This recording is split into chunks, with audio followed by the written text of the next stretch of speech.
billionaire CEO, college dropout, island owner. His software company has already changed the world, but we bet you've probably never heard of Larry Ellison. Want to know how this super rich businessman went from being abandoned by his single mum to working with the CIA and nearly putting IBM out of business? And what is he planning on doing with 95% of his wealth? Follow us on our deep dive into the wild and luxurious life of Larry Ellison. And stick around till the end when we uncover Larry Ellison's top 3 tried and true secrets to success that you can use to change your own life today. This is the true rags to riches story of Larry Ellison. When regular people think lavish, we're probably picturing a nice car, a fancy watch, a second vacation home, maybe a McMansion in the burbs. But billionaire software CEO Larry Ellison has the means to buy the kind of lifestyle most can only dream of. An avid yacht racer and ship captain, Ellison once possessed the world's 8th largest yacht before selling it for $200 million. When he tires of travel by sea, he can cruise around the globe in one of his many private jets. They certainly come in handy whenever Ellison wants to visit Lanai, his oasis in the Pacific. He currently owns 98% of the 140 square mile Hawaiian island. That's right, an entire island. Clearly, when Ellison thinks lavish, he's either go big or go home. Ellison has been captivated by the island of Lanai since he flew over it decades ago in a private plane. When he became a multi-billionaire, he realized his dream by purchasing it for $300 million. He owns most of the island's infrastructure and many of the houses and apartment buildings. His vision is to transform the island into a self-sufficient, eco-friendly vacation destination, complete with luxury hotels, a sustainability laboratory to help make the island the first economically viable 100% green community. He even has plans to help Lanai develop world-class commercial agriculture infrastructure. To make his dream a reality, he even bought 2 airlines and lengthened the airport runways to open up travel. The billionaire eccentric extends this all-encompassing vision to many other aspects of his life.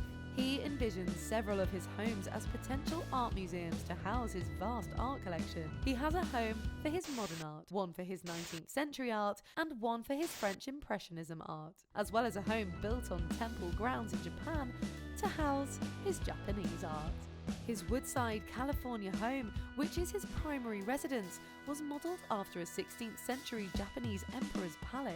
The 23-acre estate is worth $70 million and took more than 9 years to build. Ellison has also been acquiring properties in Malibu for more than a decade. He purchased an entire strip of houses located on Billionaire Beach. One of the homes belonged to producer Jerry Bruckheimer, for which Ellison paid $18 million. We're sure he's already recouped his costs from his purchases, given that he's put several of his massive oceanfront bungalows up for rent during the summer.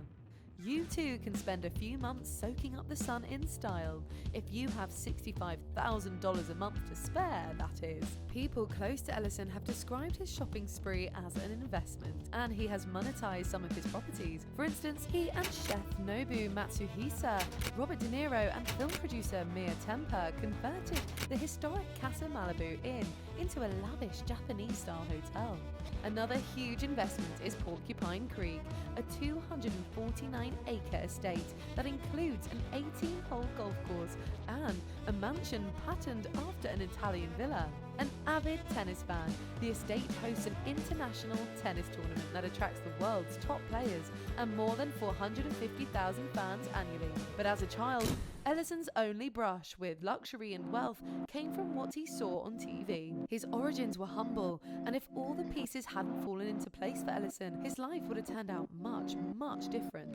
Larry Ellison was born in 1944 in the Bronx, where he lived with his mother, a 19-year-old single parent. When he was just 9 months old, Ellison came down with pneumonia, and his mother sent him to Chicago to be raised by her aunt and uncle, Lillian and Louis Ellison, who eventually adopted him. His adoptive father had lost his real estate business in the Great Depression and made a modest living as an auditor for the Public Housing Authority. As a boy, Larry Ellison showed an independent, rebellious streak and often clashed with his adoptive father.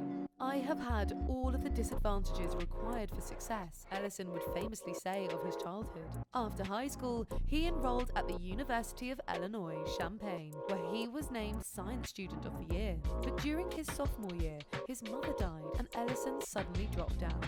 He had been very close to his adoptive mother, and her death really affected him, but had a much more difficult relationship with his uncle, who often told him that he would never amount to anything. His adoptive father had wanted Larry to become a doctor and was now convinced that he would never make anything of himself, and told him as much. Ellison would later cite his father's lack of faith in his son's abilities as an important factor in his own desire for recognition and success. The following fall, he enrolled at the University of Chicago, but despite his stellar academics, college didn't seem to be in the cards for him. He dropped out again, this time after only one semester.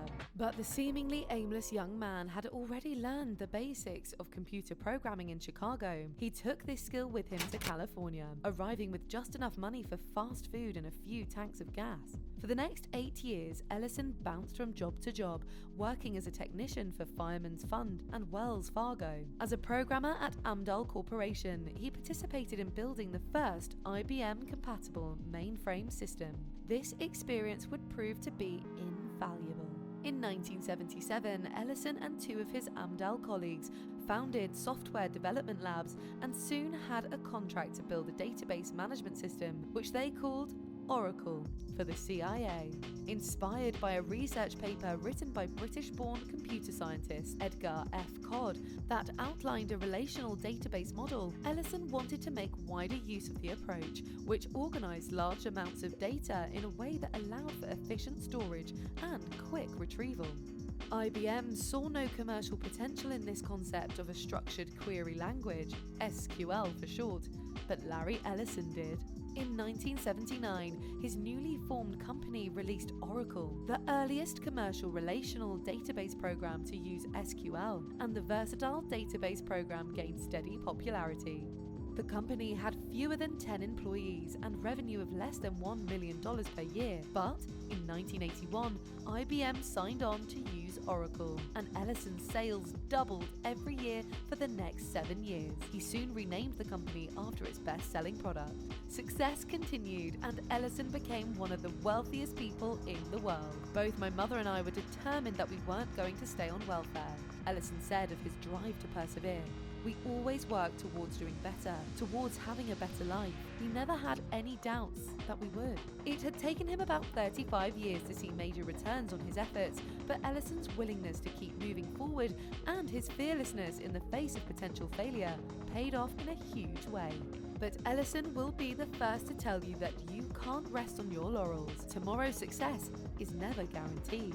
Harvard Business School named him Entrepreneur of the Year in 1990. Just a few years later, Oracle went through a financial crisis trying to fend off its competition. For many years, the war over market share between Larry Ellison and Phil White, the CEO of Infomix, continued. Things finally changed for Ellison after Infomix went into bankruptcy in 1997.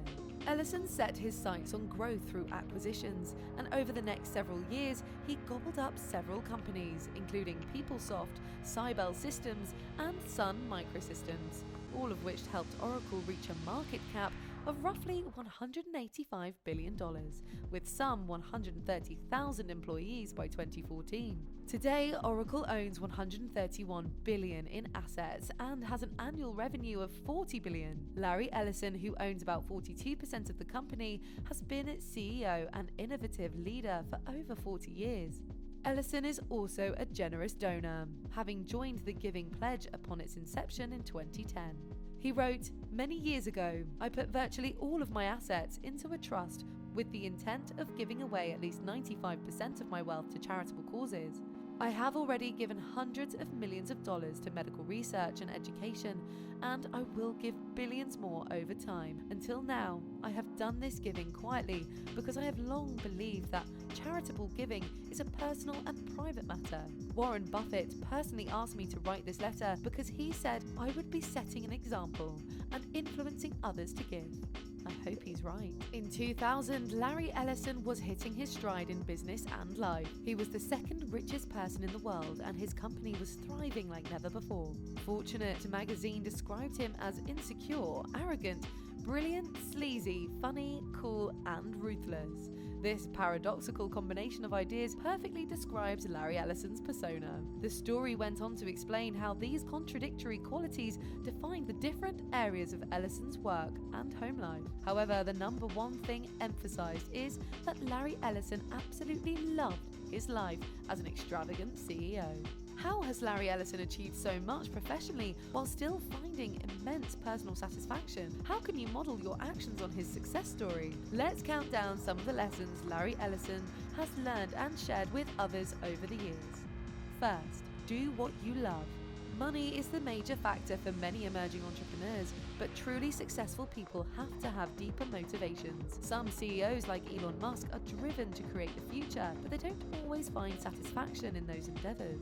Larry Ellison's number one goal was to build a working environment that he would enjoy. This not only led him to great professional success, but it brought peace from the work he was doing. Larry's strategy can be applied to your life to optimize how and where you work. About 1/3 of our lives will be spent at work. That's a lot of time. So, Ellison advises, don't force yourself to be an entrepreneur if you hate waking up at 4 a.m. to deal with customers. Similarly, don't go to work for a massive company unless you're okay with being irrelevant to the final decisions management makes. There are trade-offs for every path you can take. Ellison believes the best path to follow is to find work that you love and find fulfilling. Success will follow. Second, the best time to embark upon your entrepreneurial journey was 5 years ago. The second best time is now. Larry Ellison is famous for saying, "You have to act now." This statement applies to everyone. There is nothing stopping you, and if you've always wanted to do something, you should be doing it. Whether that's finally getting your business off the ground, setting up your blog, or writing your book. In most cases, if you have a phone, laptop, and internet access, you can do anything. And everything else that you need is just an excuse that you make up to avoid committing to anything. There's no time like the present. Third, trust your gut.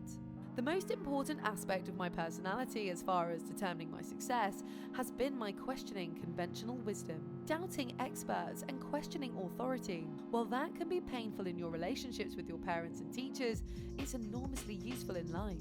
He believes that if you do everything that everyone else in business does, you're going to lose. The only way to really be ahead is to be different.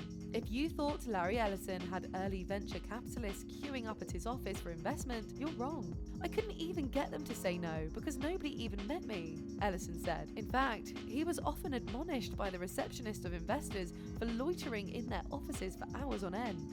He understands better than most that innovators are often ridiculed or attacked. He certainly was. He also knew he was onto something big. And that knowledge and faith in himself kept him going, even in the face of rejection. We hope you learned something from the Larry Ellison journey, from dropout to billionaire. Remember, do what you love, act now, and trust your gut. Do you agree or disagree that we got all of Ellison's life lessons right? Would you add others? And make sure to like, share, and subscribe for more rags to riches stories and personal lessons from your favorite celebrities and entrepreneurs. We put out new videos every week, so stay tuned for more inspiring content you can apply to your own life. See you next time, Rags to Riches TV fans.